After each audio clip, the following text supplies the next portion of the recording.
legendary basketball coach Bobby Knight endorsed Donald Trump for president.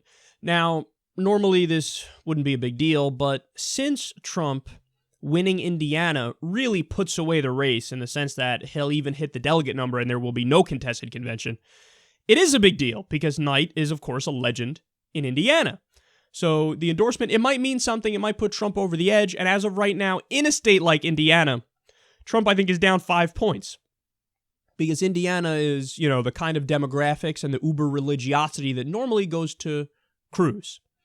So the demographics favor Cruz, but he's getting this endorsement from Bobby Knight, and obviously Trump has just been curb stomping everybody in sight for the past few elections. He did a clean sweep of 5 elections the other night. So it's interesting. It's getting super interesting. Now, Knight gave a speech for Trump, and it was absolutely terrifying. So listen to what he said here. We got to talk about this presidential crap for just a moment here. I'll tell you who they said wasn't presidential. I don't even know what the hell presidential means, but they told him he wasn't presidential.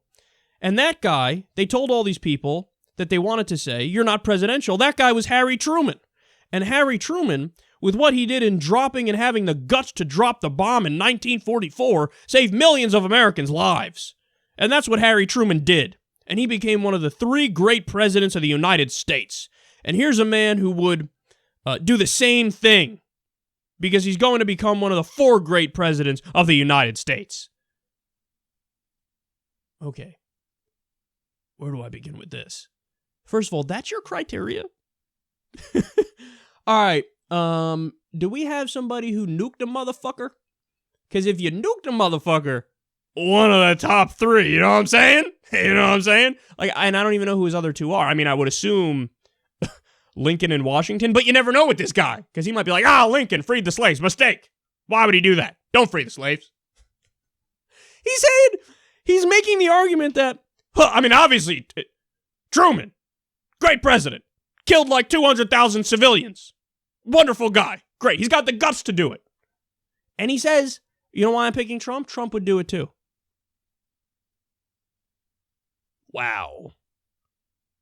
Now, I don't want to get into all the details of what happened in Hiroshima and Nagasaki, but just know, at the very least, you can have respect for the fact that anywhere from like 130,000 to 250,000 civilians were incinerated in our massive attack that purposefully killed civilians.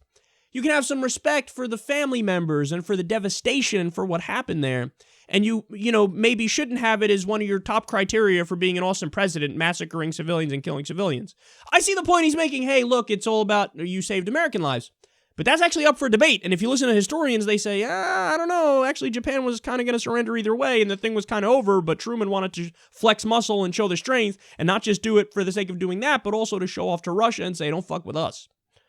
So it's certainly a debatable historical thing, and you should have respect for the fact that about 200,000 innocent civilians were killed by a bomb we dropped. That's a really, really terrible thing.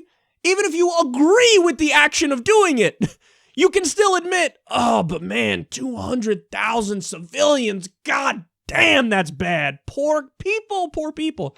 But this jackass, like one of the best ever, just massacred civilians, slaughtered civilians. But you know what it is? This shows you exactly the thing that we've been saying about the far right from day one. They're tribalists. At their core, they're tribalists. They think like, no, if we do it, it's always A-okay.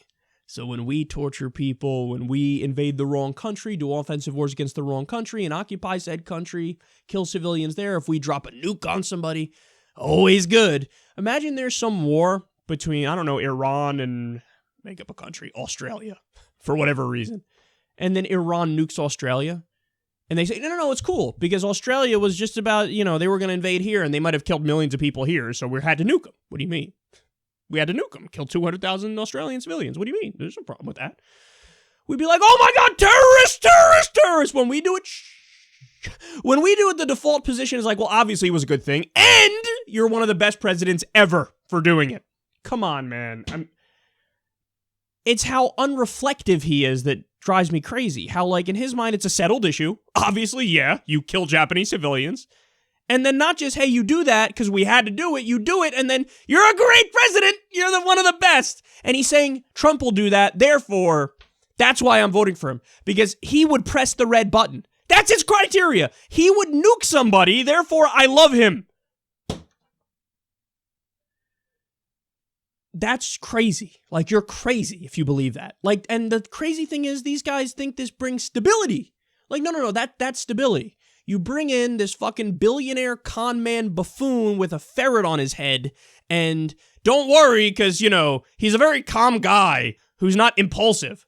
You give him the ability to launch nukes and world leaders who might push his buttons, and that's a recipe for being one of the greatest presidents ever, and that's a recipe for, you know, doing the right thing, which would be to press that button.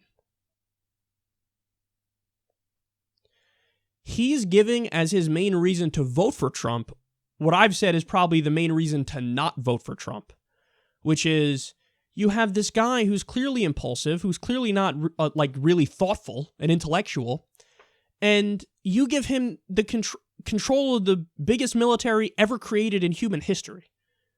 Seriously, think about this. You have a guy who gets in Twitter wars with Rosie O'Donnell.